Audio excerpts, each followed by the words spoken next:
Amen.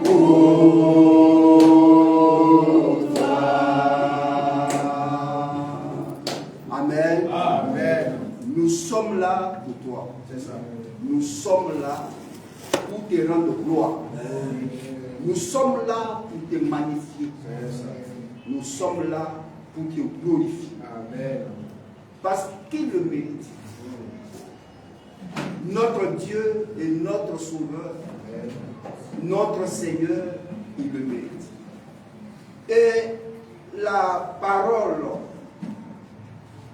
de l'Écriture pour notre sujet est dans Marc chapitre 16. On va lire Marc chapitre 16.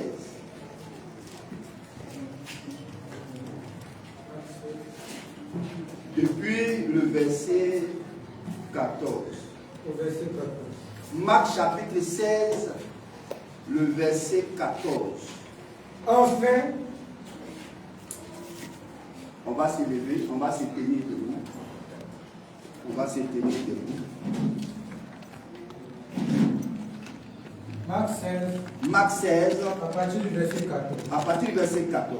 Enfin, il apparut aux 11. Il est apparu aux 11. Pendant qu'ils étaient à table. Pendant qu'ils étaient à table. Et il leur reprocha. Et il leur reprocha. Leur incrédulité. Leur incrédulité. La dureté de leur cœur. Oui. Parce qu'ils n'avaient pas cru. Parce qu'ils n'avaient pas cru. Ceux qu'il avait vu ressusciter. Oui. Puis il leur dit. Allez par tout le monde. Oui. Et prêchez la bonne nouvelle. Et prêchez la bonne nouvelle. À toute la création. À toute la création. Celui qui croira. Celui qui croira. Et qui sera baptisé. Et qui sera baptisé. Sera sauvé. Il sera sauvé. Mais celui qui ne croira pas. Mais celui qui ne croira pas. Sera condamné. Il sera condamné. Voici les miracles qui accompagneront. Voici les miracles qui accompagneront. Ceux qui auront cru. Ceux qui auront cru. En mon nom. En mon nom. Ils chasseront les démons. Ils chasseront des démons. Ils parleront de nouvelles langues. Ils parleront de nouvelles langues. Ils saisiront des serpents. Ils saisiront des serpents. S'ils boivent quelques breuvages mortels. Oui. Ils ne leur feront point de mal. Oui. Ils imposeront les mains aux malades. Ils imposeront les mains aux malades. Les malades seront guéris. Les malades seront guéris. Le Seigneur, après leur avoir parlé, fut enlevé au ciel. Et il s'assit à la droite de Dieu. Oui. Et il s'en allait. Prêcher partout. Le Seigneur travaillait avec eux. Et confirmait la parole. Oui. Par les miracles qui les accompagnaient. Amen. Amen. Donc on reste toujours debout pour adresser la prière à Dieu, pour que ce matin encore, il nous apporte encore la compréhension. Bien que nous comprenons déjà, mais il apportera aussi la compréhension par cette prédication, ceux-mêmes qui nous écoutent. Ceux qui nous écouteront après, qui pourront leur apporter la compréhension. Amen. Amen. Notre Dieu et notre Père céleste, toi le Tout-Puissant, le Créateur, l'auteur de la vie et de la respiration, nous te rendons tout l'honneur, l'élévation, l'adoration, la magnificence au nom de Jésus-Christ. Ô Père, merci de ta présence sous la forme esprit, le Saint-Esprit. Parce que c'est la promesse que tu nous as faite, que là où 2 et 3 sont réunis en ton nom, tu es présent au milieu d'eux. Seigneur, cette promesse-là, nous la croyons de tout notre cœur, que tu es présent là où les vrais adorateurs t'adorent en esprit et en vérité. Ô Père, merci. Voici cette écriture que nous venons de lire dans le chapitre 16 de Marc, du verset 14 au verset 20. Seigneur, nous tirons de ces versets le sujet sur le baptême d'eau. mais la première partie. Oui, Seigneur, que ton esprit, l'onction s'empare encore de moi. Amen. Et apporte ta parole telle qu'elle a été révélée, afin qu'elle puisse nous faire du bien. Amen. À notre âme, à notre personne. Merci, Seigneur. Que la gloire te revienne. Amen. Au nom de Jésus-Christ que nous te prions. Amen. Amen. Donc, veuillez vous asseoir. Veuillez vous asseoir.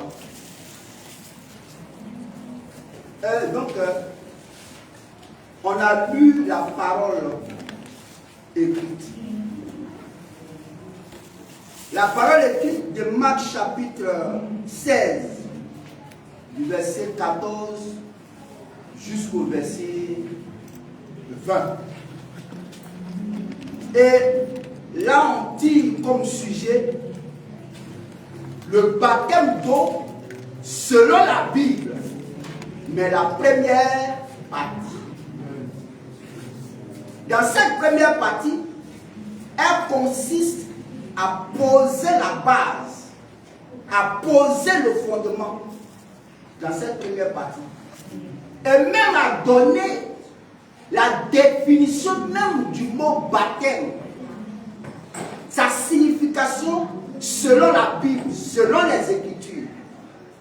Et Dieu permettra que ce matin encore, chacun de nous puisse même l'enseigner à d'autres, à ceux du dehors.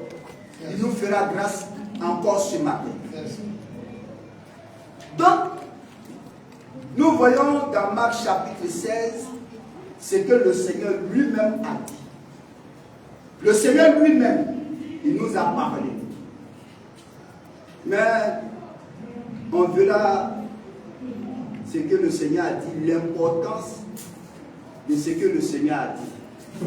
Il nous fera grâce, il nous fera grâce encore ce matin pour que toi et moi, nous puissions réellement comprendre. Amen. Amen. Mais il faut dire ceci d'abord. Il faut que nous disions ceci d'abord, qui est important. Que les gens puissent savoir. Vous voyez, dans le monde actuel qu'on vit, le monde actuel qu'on vit, tout le monde parle de Jésus. Mais les gens ne savent pas qu'il y a le christianisme originel, vrai, et il y a le christianisme imité. Les gens ne savent pas. Et pour faire la différence de ces choses, les gens n'arrivent pas à comprendre. Même dans les explications, les gens n'arrivent pas à comprendre. Mais qu'est-ce qui est le christianisme originel et vrai?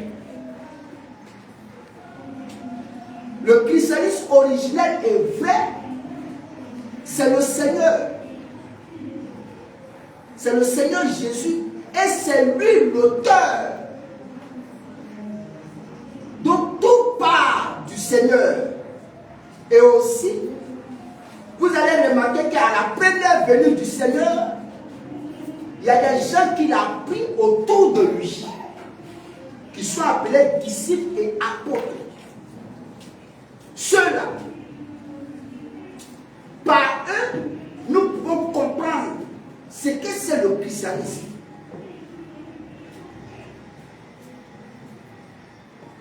Donc, c'est important. Par exemple, si nous lisons une écriture dans Éphésiens chapitre 2, à partir du verset 19 et 20, écoutons ce que Paul, par le Saint-Esprit, écrit.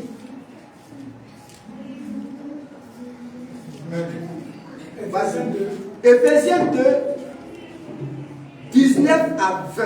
Au verset 19. Au verset 19.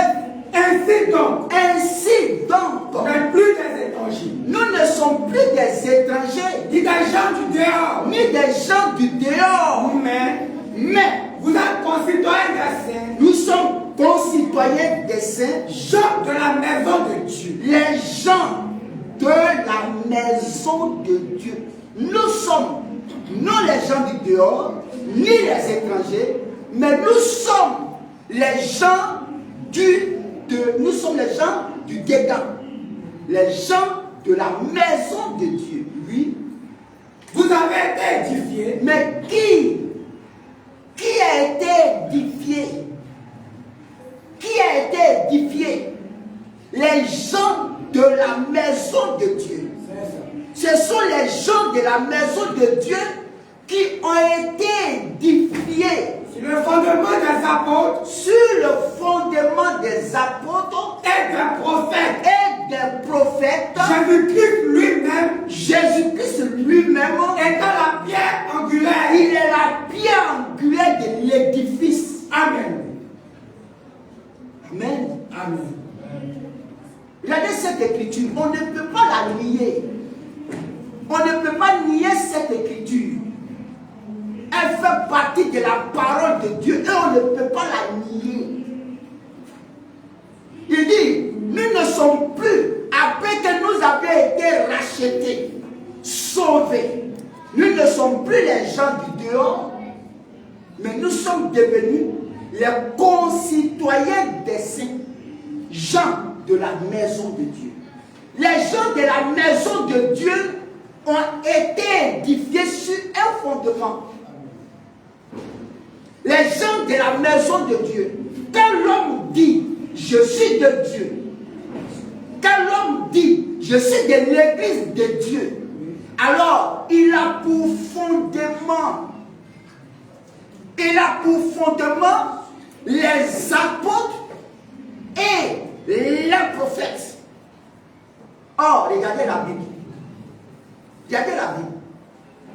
Les prophètes et les apôtres. Jésus étant lui-même le fondement, la base.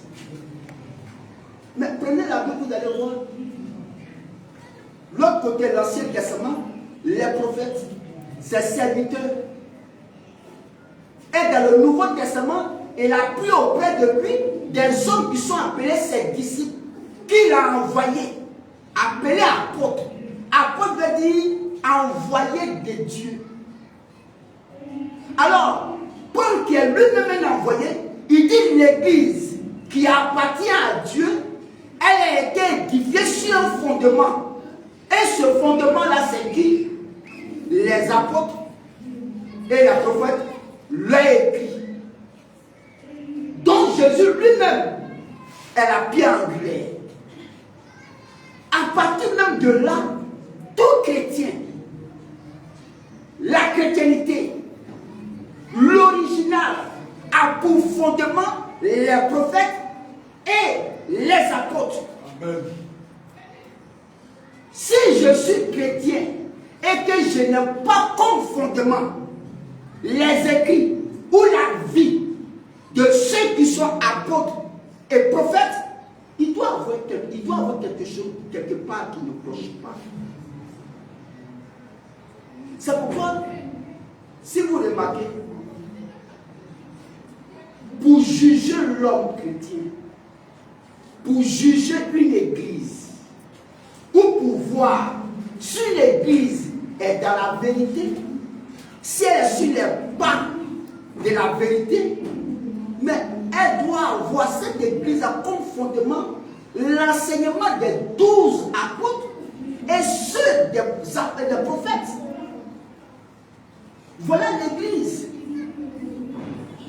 Mais d'où tu viens et tu es de l'église de Dieu, mais tu n'as pas pour fondement les apôtres et les prophètes. Il doit y avoir quelque chose qui cloche. Il doit y avoir quelque chose qui cloche. Et aujourd'hui, c'est ça le problème aujourd'hui. Des gens ont été tirés sur l'original. Des gens ont été tirés sur l'original. C'est pourquoi nous qui avons l'œil pour voir, nous constatons qu'il y a le vrai christianisme et il y a le christianisme imité. Amen. Mais on te dirait, mais tous vous parlez de Jésus. Mais c'est la même chose. Il y a 2 billets de 10 000. Prenons 2 billets de 10 000. Et parmi les 2 billets de 10 000, il y a un billet de 10 000 qui est faux. Mais pourtant, à vue d'œil, lorsqu'on place les 2 billets de 10 000, ils se ressemblent tous. Mais comment tu peux arriver à détecter que parmi les deux, il y a un autre billet qui est faux? Mais il faut un détecteur de billets de banque. C'est ça. Il faut un détecteur de billets de banque pour voir que, mais en réalité, les 2 billets se ressemblent. Mais comment je peux retrouver celui qui est faux dedans? S'il n'y a pas un détecteur ou quelqu'un qui connaît la matière, tu ne pourras pas. C'est la même chose que le christianisme. C'est un type. Il y a le vrai et il y a le faux. Mais le faux là, il a été tiré sur l'original. Lui, c'est la photocopie. Le faux a été tiré sur l'original. Maintenant, on se ressemble tous par le fait de dire, je crois Jésus. Jésus est mon Seigneur. Jésus est mon Sauveur. Lui, c'est la ressemblance qui est là. Mais comment savoir que tu es dans la vérité? Il faut un détecteur. Et ce détecteur-là, seule la Bible est le détecteur. Il y a aussi un deuxième exemple. Pour ceux qui connaissent la matière, on a 2 téléphones iPhone. iPhone 16, simple. iPhone 16, simple. Mais, il y a la copie qui est là. Mais pourtant, entre les 2 iPhones, il y a un qui est faux, il y a un qui est copie. Mais comment je peux savoir où est la copie? Comment je peux savoir où est la copie? Mais les gens qui connaissent ça, la matière, te diront qu'il y a des codes pour identifier qui est le vrai et qui est le faux. Et les connaisseurs mettent toujours des codes pour reconnaître le vrai du faux.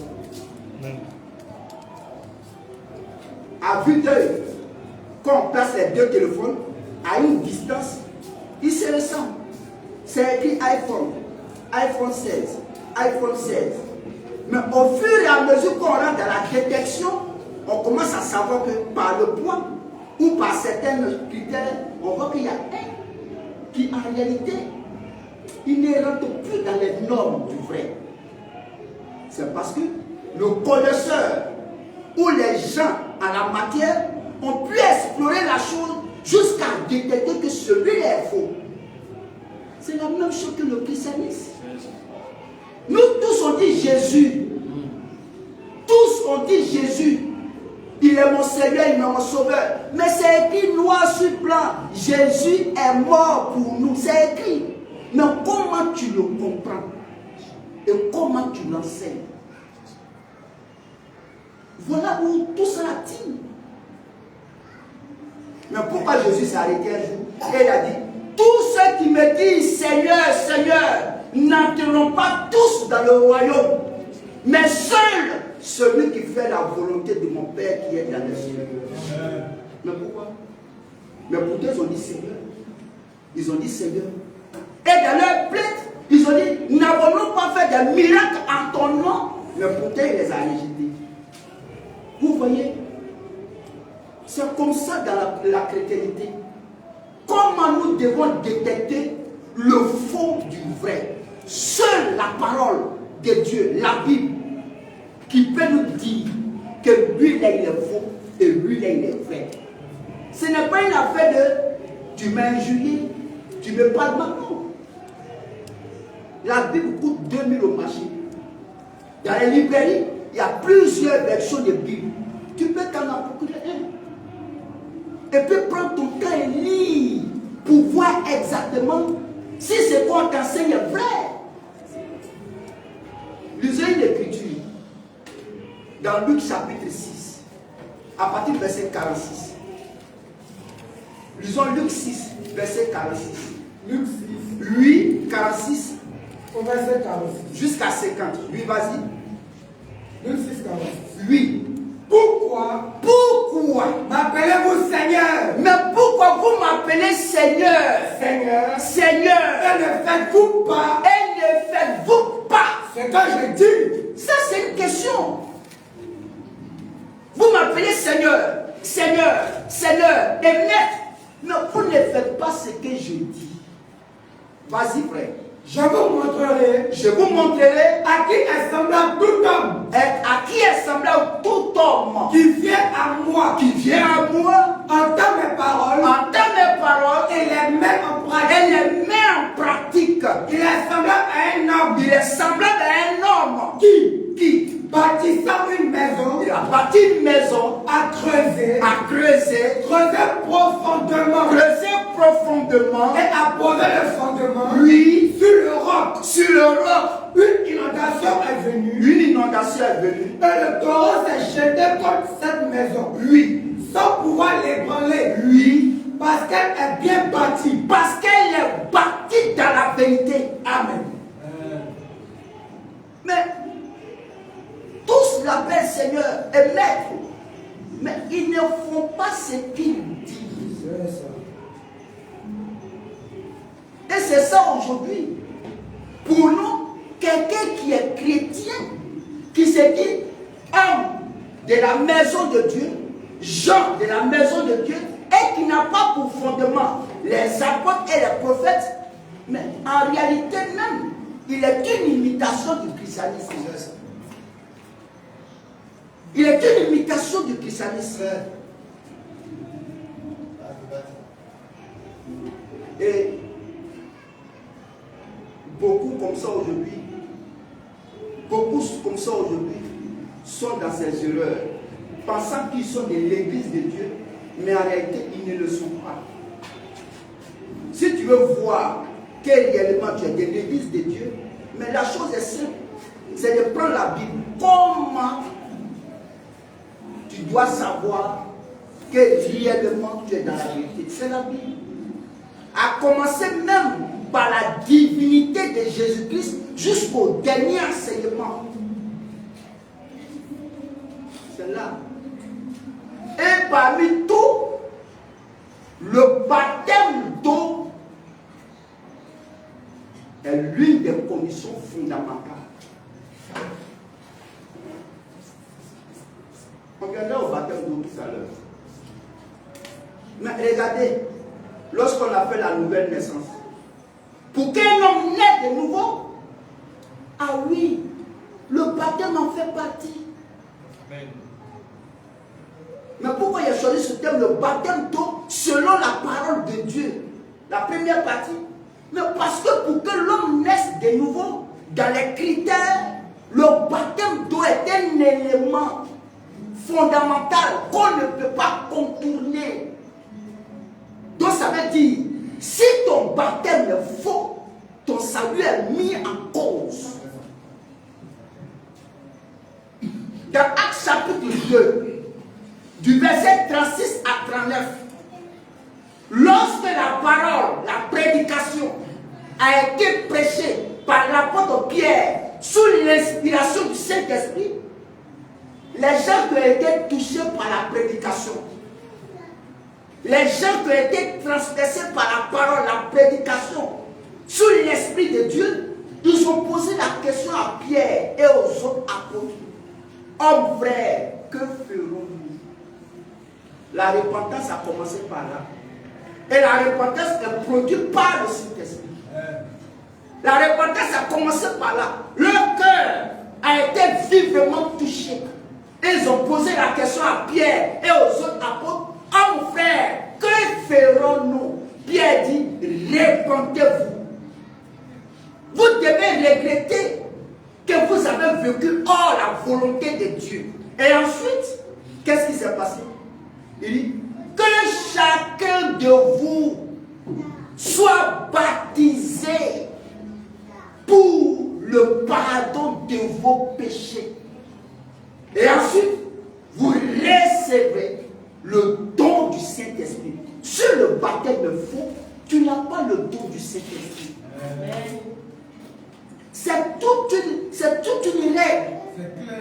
Le message de l'évangile Le message du salut, la bonne nouvelle, le message doit être apporté par un homme de Dieu, loin du Saint-Esprit, avec toutes les promesses qui vont avec ça. Et quand l'homme le croit, la repentance se produit dans son cœur. Et ce n'est pas l'homme qui crée en lui-même la repentance. Elle est produite par le Saint-Esprit. Amen. Et l'homme maintenant, il remplit les conditions. Et comme l'autre avait dit, voici de l'eau. Qu'est-ce qui m'empêche? Il dit, mais si tu crois, voici de l'eau. Il dit, mais descendons, parce que je crois. Donc le baptême là, il est un élément important. Le baptême est un élément fondamental. Et ce que Jésus a dit, on revient maintenant au propos de Jésus. Dans Marc chapitre 16, il est tellement important qu'il faut poser la base d'abord. Nous devons poser la base d'abord. Vas-y frère. Marc 16. À partir du verset 15. Au verset 15. Puis il a dit. Puis il a commissionné les 11. Allez par tout le monde. Prêchez la bonne nouvelle. Voilà la chose qu'il a d'abord demandé. Il dit prêchez la bonne nouvelle à toute la création. À toute la création. Celui qui croira. Celui qui va croire les bonnes nouvelles. Oui. Et qui sera baptisé. Vous voyez, il y a d'abord la bonne nouvelle. Ensuite, il y a le fait d'être baptisé. Amen. Alors, après le fait d'être baptisé, qu'est-ce qui suit? Sera sauvé. Il sera sauvé. Jésus ne peut pas se réunir. Après la bonne nouvelle enseignée et reçue par l'homme avec foi, suit maintenant le baptême. C'est en cela maintenant qu'il a parlé de recevoir le salut. Donc, le baptême, il ne doit pas être négligé. C'est ça. Il est capital. Donc, tous ceux qui, selon les Écritures, vont faire un baptême qui n'a rien à voir avec ce que Jésus a exigé, il y a un problème au niveau du salut. Il y a un problème au niveau du salut. Mais posons d'abord la base. Revenons à Marc chapitre 16. Revenons à Marc chapitre 16. On va lire du verset 1. Parce que dans Marc chapitre 16, on nous relate la résurrection du Seigneur Jésus. On va dans Marc chapitre 16, 1 à 9 d'abord.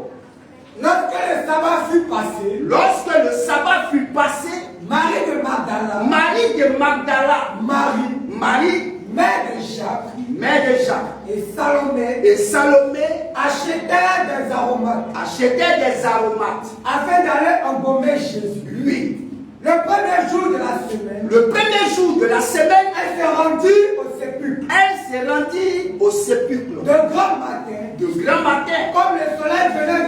Comme le soleil venait de se lever. Elle disait en elle, lui, qui nous roulera la pierre. Qui va nous rouler la pierre? Loin de l'entrée du sépulcre. Lui.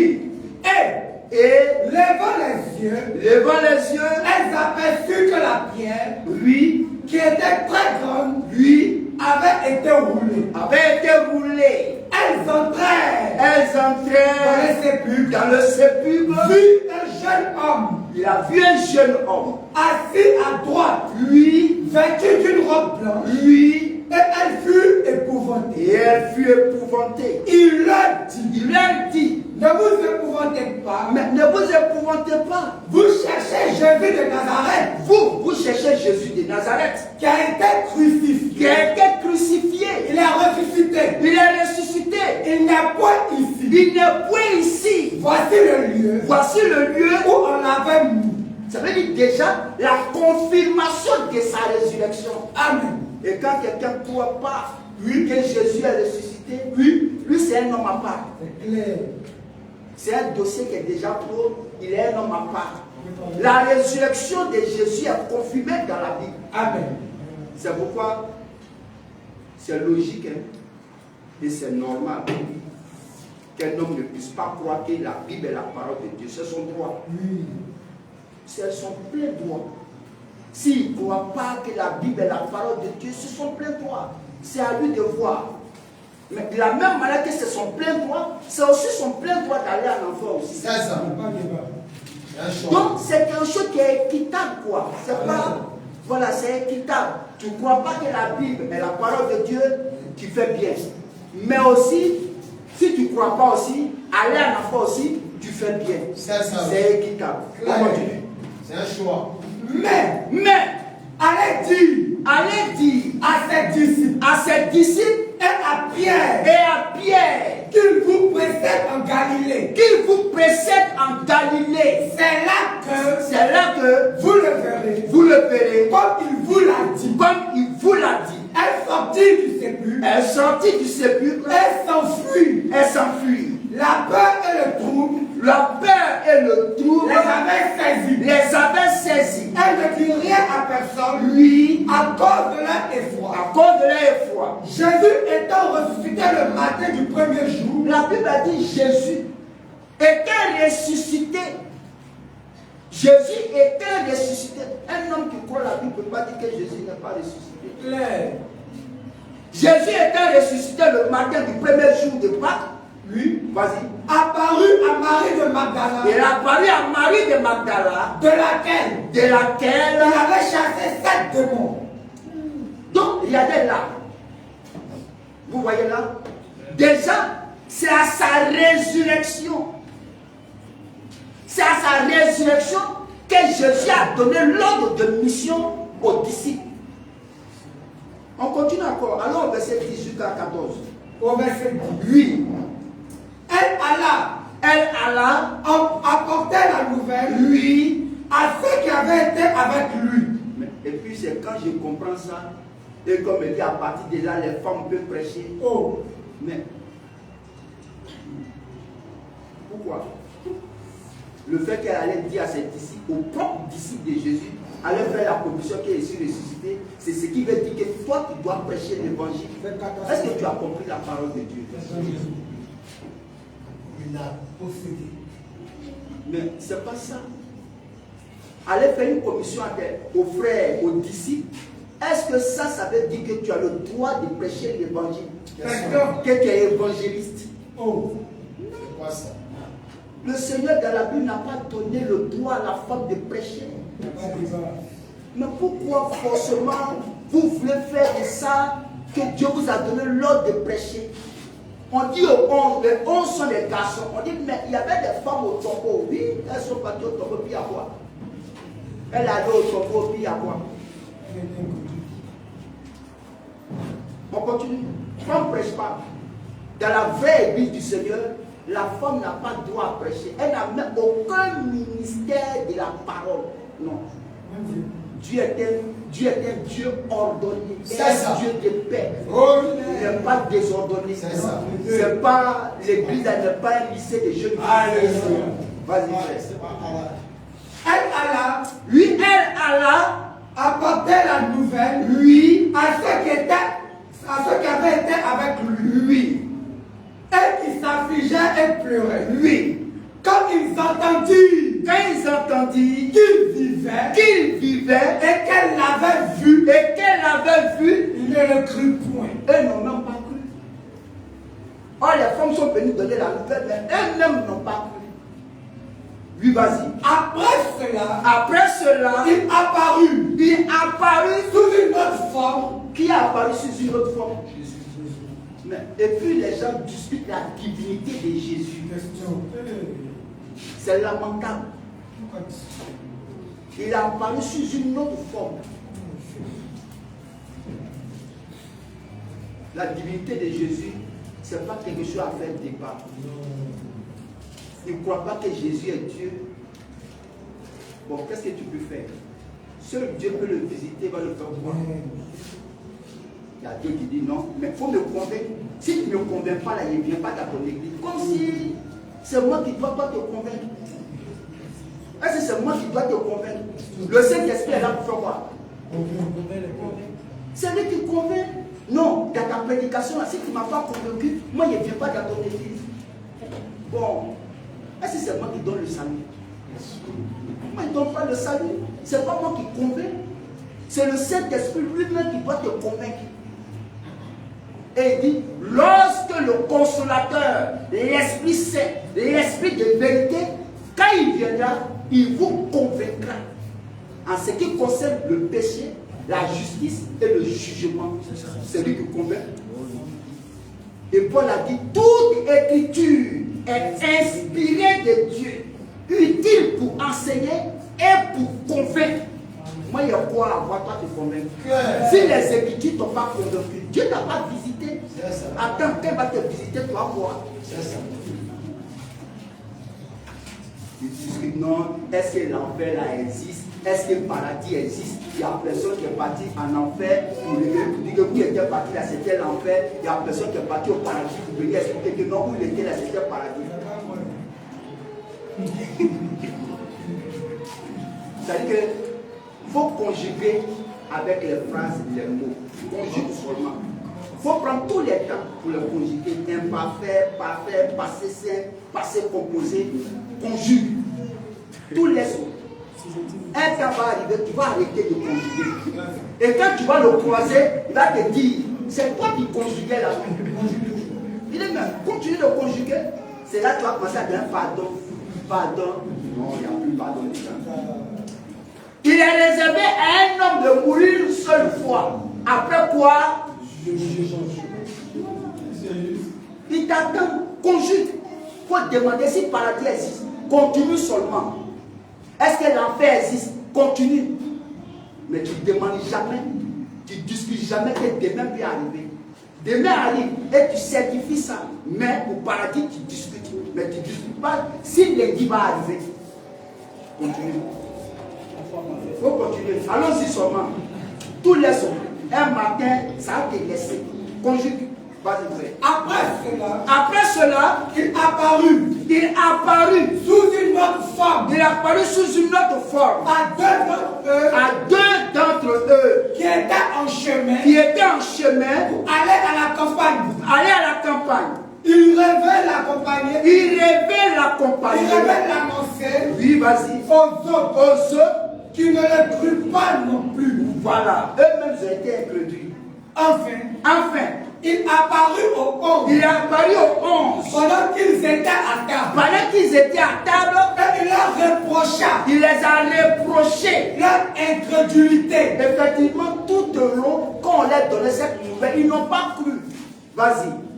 Leur incrédulité et la dureté de leur cœur. Parce qu'ils n'avaient pas cru, lui, ceux qui l'avaient vu ressusciter. Vas-y. Puis il a dit, maintenant, après qu'il les a reproché ça, il va leur donner maintenant un ordre.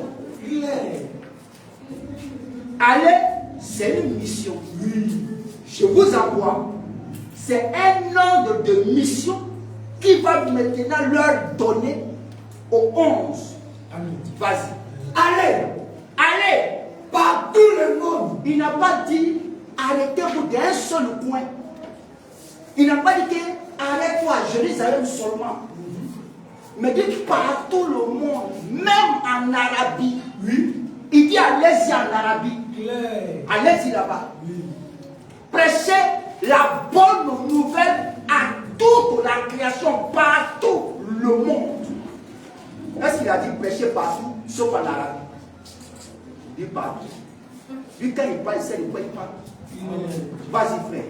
Celui qui croira et qui sera baptisé. Si tu as prêché en arabe, s'il a cru et qu'il s'est fait baptiser, sera sauvé. Il est sauvé. Amen. C'est Jésus qui a dit ça. Et quand les gens disent que moi je crois Jésus, oui, je crois Jésus. Jésus là, nous le croyons plus que vous-même. C'est quelle ruse tu as été de faire les gens? Nous on croit Jésus. Nous-mêmes on croit Jésus plus que même les chrétiens eux-mêmes. Et quand les musulmans disent ça, ils disent mais vraiment, ceux-là ne respectent pas les gens. Il faut respecter l'intelligence des gens quand même. Toi tu crois Jésus et tu ne prends pas son baptême. Pourtant Jésus a dit, allez partout le monde, prêcher la bonne nouvelle à toute la création. Celui qui croira et qui sera baptisé sera sauvé. Tu ne crois même pas à ça et tu dis tu crois Jésus. Bon, en comment toi tu crois Jésus? Tu ne crois pas Jésus? En réalité, on n'a pas le même Jésus. C'est ça. C'est ça qui fait mal. On n'a pas le même Jésus, ça fait mal. Et puis on ne peut pas partager notre Jésus avec les gens aussi. Ça fait trop mal. Je quand tellement on aime Jésus, on lui a dédié un chapitre, lui et puis sa maman. Qu'est-ce même de la Bible, ils l'ont dédié à Marie, un chapitre. C'est toi qui apprends Dieu, comment il doit faire. Ce sont tous des sacs.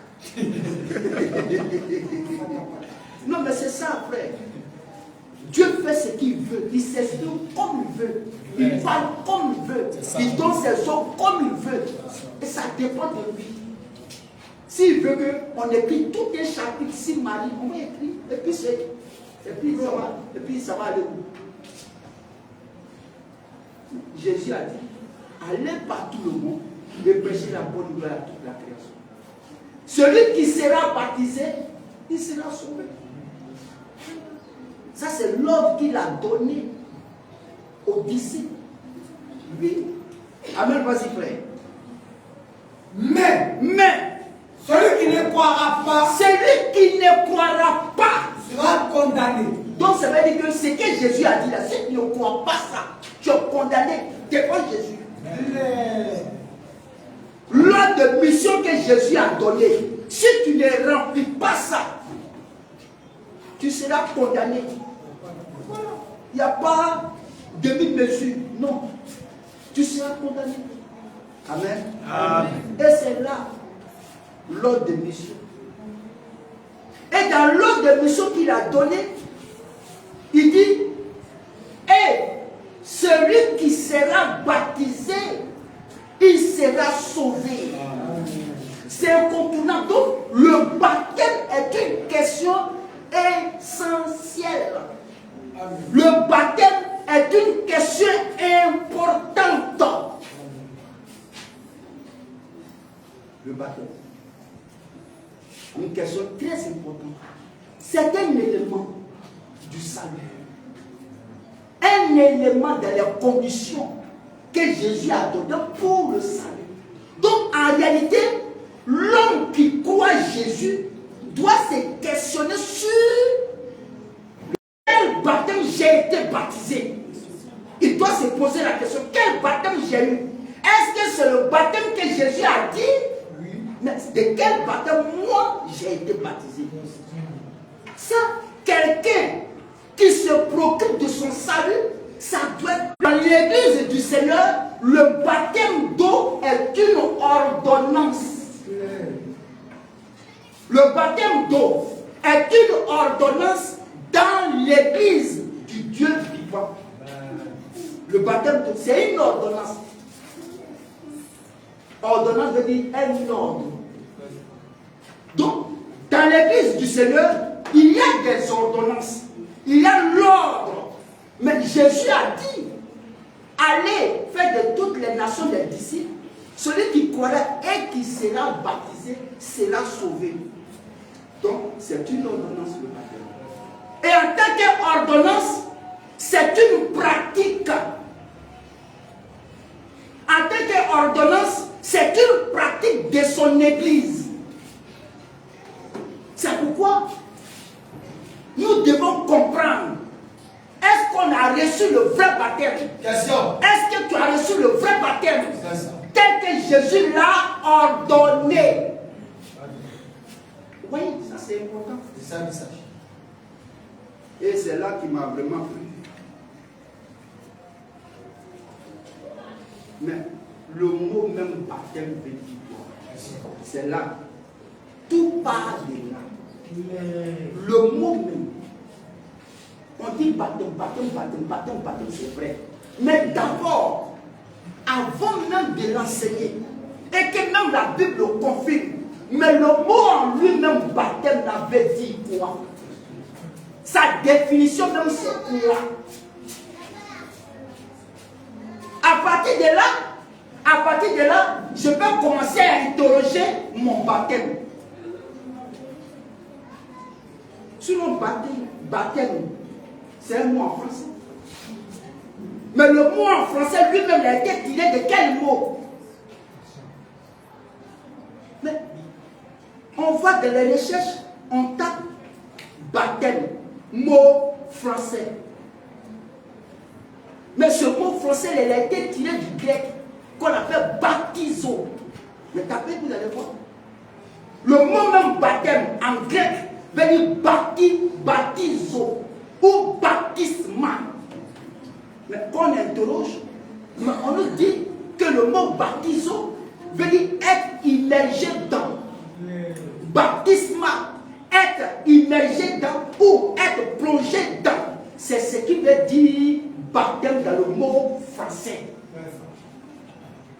Bon, si telle est la définition de ce mot-là et qu'il a été employé dans la Bible, je dois aller dans la Bible pour rechercher comment cela s'est appliqué dans la Bible. C'est ça. C'est à partir de là que je vais interroger mon baptême et tout autre baptême qui a été fait par les gens, que ce soit du dedans et même du dehors.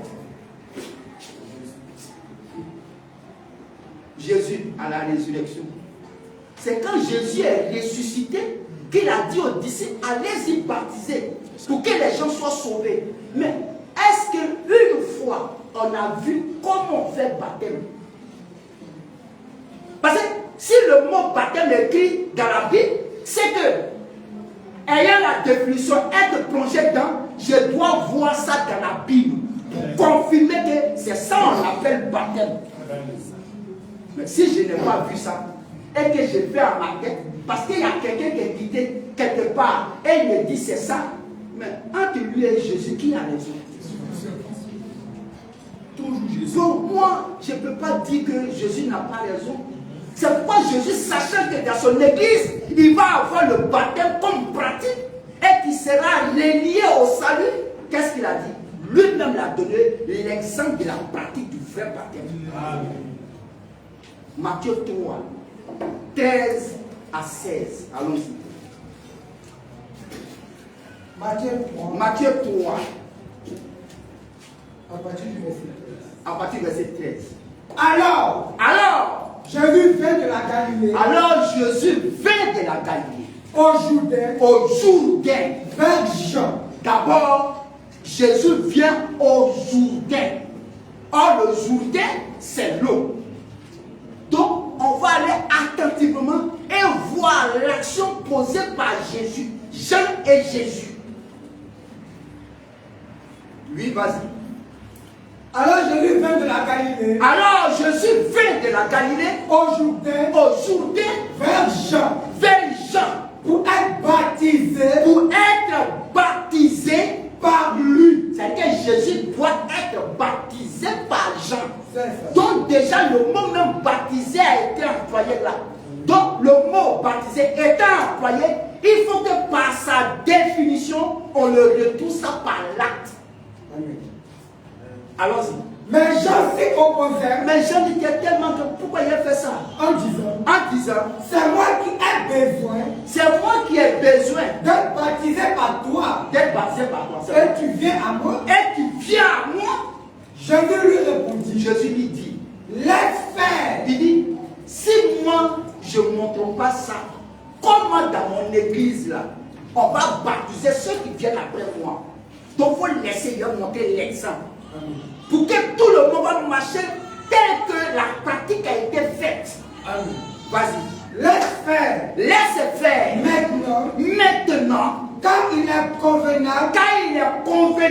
Que nous accomplissions. Qu'on accomplisse. Ainsi tout ce qui est juste. Oui, vas-y. Et Jean ne lui résista plus. Jean a compris. Dit bon, c'est vrai. Maître, allons-y. Vas-y. Dès que Jésus était immergé, il sortit de l'eau. Bon, on sort de l'eau. Comment? Question. C'est après être plongé. On ne peut pas sortir de l'eau sans qu'on ne soit plongé auparavant. Mais voilà le baptême. Plongé. Jésus a été plongé. Ils ont pris tête, Jean a pris tête de Jésus, il a mis ça en bas de l'eau. Et il a fait ressortir sa tête. Voilà plonger. Tout autre acte posé qui est contraire à ça, c'est pas un baptême. C'est pas un baptême. Jésus a mis sa tête dans l'eau et il est ressorti. Le maître, sa tête était plongée dans l'eau. Son corps, sa tête, tout était plongé dans l'eau et il est ressorti. Lui, c'est le maître. Toi, tu n'es même pas encore maître. Et tu ne veux pas qu'on te plonge dans l'eau. Qui es-tu toi? Question au CD.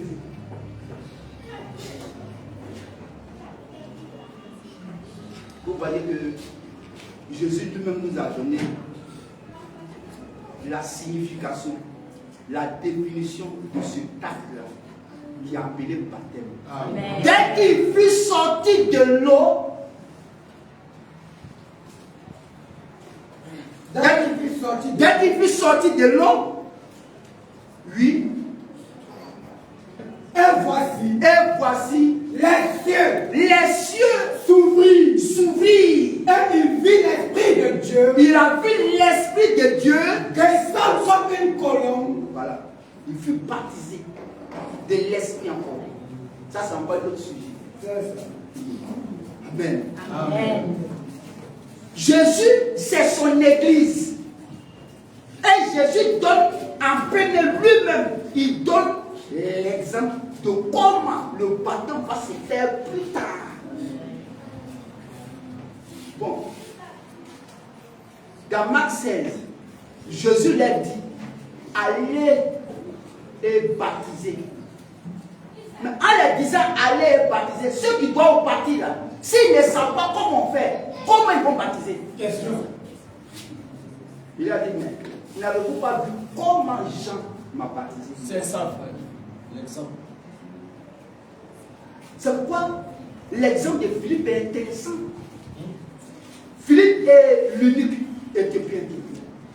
Le même acte qui a été posé avec Jésus, mais l'unique a été baptisé comme ça dans Acte 8, 26. Alors Acte 8, 26 jusqu'à 36.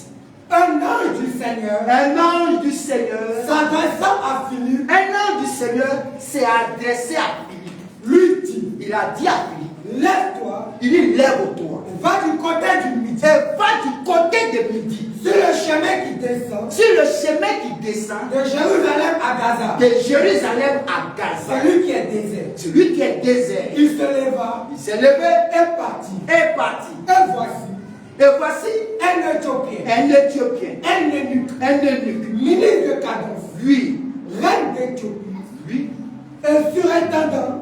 Lui qui vont baptiser tout à l'heure. Lui, les ministres. Lui. À son temps là. C'est un rang élevé. Oui, frère. Mais lui va rentrer dans l'eau. Mais aujourd'hui, les gens refusent de rentrer dans l'eau. Ils ont qu'à baisser l'eau sur les têtes. C'est pourquoi ça. Mais tu vois que ça change tout. C'est grave. Frère. Vas-y, frère. Surintendant de tous ces trésors. Oui, vas-y. Venu à Jérusalem pour adorer. Il est venu à Jérusalem pour adorer. S'en retournait. Il s'en retournait. Assis sur son char. Il était assis sur son char. Et lisait le prophète Ésaïe. Il était en train de lire le prophète Ésaïe. Oui. L'Esprit dit à Philippe. L'Esprit dit à Philippe. Avance. Avance. Et approche-toi de ce char. Approche-toi de ce char. Philippe a couru. Philippe a couru. Et entendu l'Éthiopien. Oui. Qui lisait le prophète Ésaïe. Oui. Il lui dit. Comprends-tu? Oui. Ce que tu lis. Et là, c'est important cette question. C'est pas parce que tu allais te faire former. Oui. Dans des grands séminaires ou des choses, comment on appelle, dans des écoles de théologie, oui, que quand tu lis, tu comprends. Lui là, il était très intelligent. Il est allé à l'autre, il est très intelligent. C'est un instruit. À son temps, c'est un vrai instruit. Mais il ne comprend pas ce qu'il a dit. Ça veut dire que toi, tu peux être un vrai instruit dans notre temps, avec tous les diplômes qui s'approchent à toi. Et puis tu peux lire la Bible, puis tu ne comprends rien. C'est ça, frère. Si le ministre n'a pas compris, ce n'est pas toi qui as compris dans notre temps. Et ça, aujourd'hui, on a beaucoup comme ça. Ils se sont formés. Oui. Mais j'ai pris l'exemple un jour d'Apollos. Et qu'est-ce que la Bible a dit d'Apollos? Un homme éloquent, un versé dans les Écritures. Seigneur avec exactitude. Ça, c'est dans Acte 18. On lui a donné tous ces compliments-là. Mais à la fin, c'est Aquilas et Priscille qui l'ont pris et l'ont enseigné plus exactement clair la voix du Seigneur. Ça veut dire que tu peux t'instruire avec tous les bacs que tu as, les diplômes, c'est vrai. On ne nie pas ça. Tu peux être intelligent, oui, c'est juste. Tu peux même aller te former dans les écoles. Et puis tu sors, te donnes ton diplôme cacheté par le directeur de ce lieu. Oui, c'est vrai. Ça, c'est pour toi. Mais la Bible, là, c'est différent de ce que tu allais faire. C'est pas la même chose. C'est pas journal. Pour qu'on va faire titologie. C'est pas journal. C'est la parole de Dieu. Vas-y, fais. Il répondit, comment le pourrais-je? Mais comment le pourrais-je? Si quelqu'un ne me guide. Mais si quelqu'un ne vient pas pour m'enseigner ce que je suis en train de lire. Vas-y. Et il invita Philippe. Et il invita Philippe à monter. Parce que Philippe qu'il a invité à monter pour lui parler, c'est un homme de Dieu. Il connaît la parole de Dieu, il connaît la volonté de Dieu, il connaît les promesses rattachées au message du salut. Il connaît tout ça. Lui, vas-y. Il invita Philippe à monter. Oui. Et à s'asseoir avec lui. Et à s'asseoir avec lui. Le passage de l'Écriture. Le passage de l'Écriture.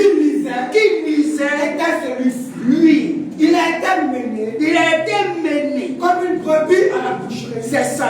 Et comme un agneau muet. Lui. Devant celui qui le tord. Lui. Et il n'a pas ouvert la bouche. Il n'a pas ouvert la bouche. Dans son humiliation. Dans son humiliation. Son jugement a été levé. Son jugement a été levé. Et sa postérité. Lui. Qui la dépendra. Qui la dépendra. Car sa vie a été retranchée de la terre. Oui, c'est ça. L'évêque dit à Philippe. L'évêque dit à Philippe. Je te prie. Je te prie. De qui le prophète? De qui le prophète partit ainsi? Partit ainsi.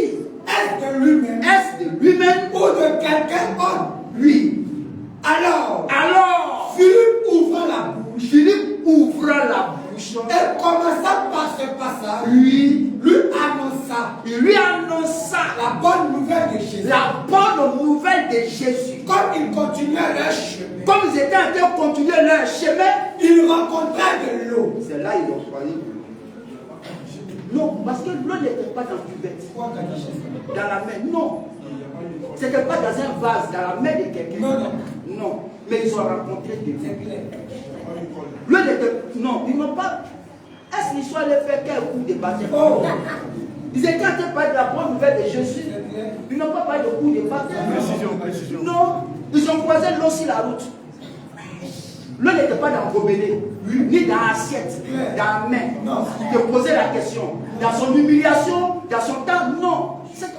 Ils ont rencontré l'eau à terre. Vas-y. Elle lui dit, voici de l'eau. Il dit que, mais attends, voilà l'eau là. Qu'est-ce qui m'empêche? Qu'est-ce qui m'empêche que je ne sois baptisé? C'est ça. Philippe dit, si tu crois, de tout ton cœur, cela est possible. L'évêque répondit, je crois que Jésus-Christ est le Fils de Dieu. Jésus-Christ est le Fils de Dieu. Ça, encore il faut enseigner ça. Jésus-Christ est le Fils de Dieu. Ça, encore il faut enseigner. Vas-y encore. Il fit arrêter le char. Ils ont vu l'eau. Ils ont arrêté le char. Philippe et l'eunuque descendus. Ils sont descendus, les deux. Ils sont descendus. Descendent, frère. Oui. Tous deux. Les deux sont descendus. Dans l'eau. C'est pas sur l'eau. Non. C'est dans l'eau. Claire. Ils sont descendus dans l'eau. Et ça, c'est apostolique. Amen. Ça ne vient pas du 21e siècle. Ça, c'est apostolique au 1er siècle. Au 1er siècle, un ange qui dit à Philippe, et l'ange dit à Philippe, il dit, Philippe, si tu vas, il faut au nom du Père, du Fils et du Saint-Esprit. Mais non, l'esprit là, il connaît la parole. Il dit, mais Philippe, je te connais. fais ce que tu sais faire. De faire mes recommandations. Mais Philippe, les deux sont descendus dans l'eau. Lui, tous les deux dans l'eau. Dans l'eau. Et Philippe baptisa. Il baptisa l'eunuque. Quand il fut sorti de l'eau, le 39 là, c'est la même parole qui a été dite comme Jésus. Oui.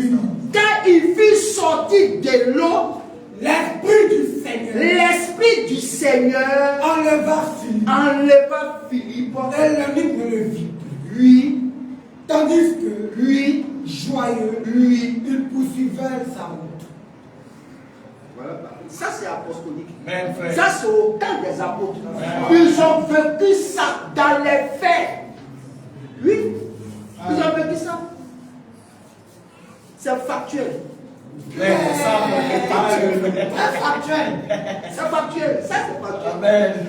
Oui, mais c'est ça. Dans les faits, c'est comme ça. Voilà ce qui a été fait. C'est apostolique. Amen.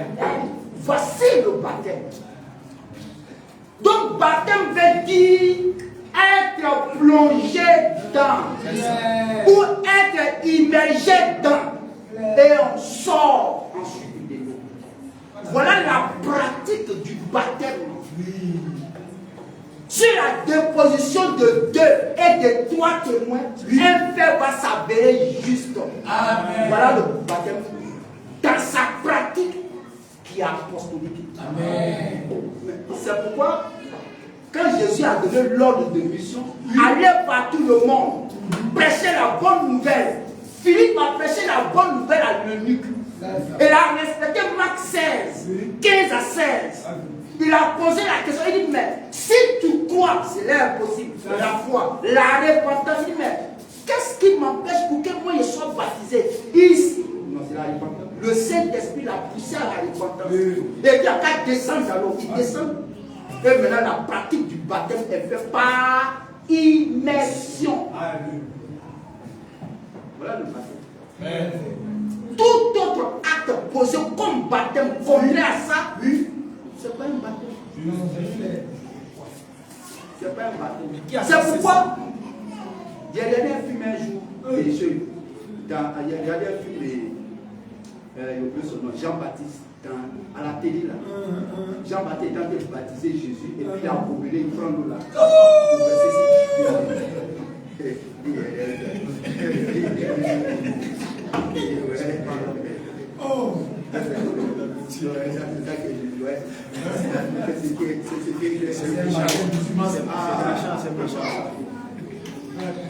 Ce qui est pratique, ce qui a été fait de façon apostolique, voilà ce baptême. Amen.